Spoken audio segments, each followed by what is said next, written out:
Et dans un Moyen-Orient qui prend feu, 400 000 Français sont actuellement dans la région. Et nombre d'entre eux attendent une évacuation vers Paris. Un vol Air France affrété par le gouvernement doit atterrir dans les prochaines heures. Un premier avion a déjà atterri cette nuit. Bonjour Caroline Baudry. Bonjour Rudy, bonjour à tous. Alors Emmanuel Macron l'avait annoncé hier dans son allocution. Premier vol arrivé donc vers 3 heures du matin. Oui, à l'aéroport Charles de Gaulle, avec à son bord une centaine de personnes considérées comme vulnérables, des familles avec de jeunes enfants, une colonie de vacances ou encore des femmes enceintes.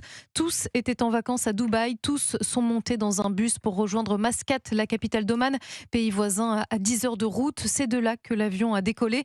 Ces deux passagers, interrogés par nos confrères de la rédaction de CNews, retrouvent avec soulagement le sol français. Ça fait beaucoup de bien d'arriver à Paris, forcément, parce qu'on a vécu un moment très compliqué. Notre hôtel a été touché par les débris. Et c'est le premier hôtel touché, donc c'est ce qui a rendu la chose un peu compliquée. J'ai entendu des trucs dans le ciel, j'ai dit tiens, il y a un feu d'artifice. J'ai entendu des gens qui commençaient à paniquer, donc on s'est dit bon, on va rentrer, il est l'heure.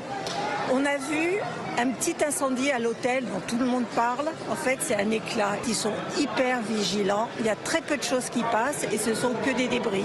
Vous le disiez, un autre vol Air France affrété devrait arriver dans les prochaines heures. Le dispositif doit se poursuivre, a dit ce matin la ministre chargée des Français de l'étranger.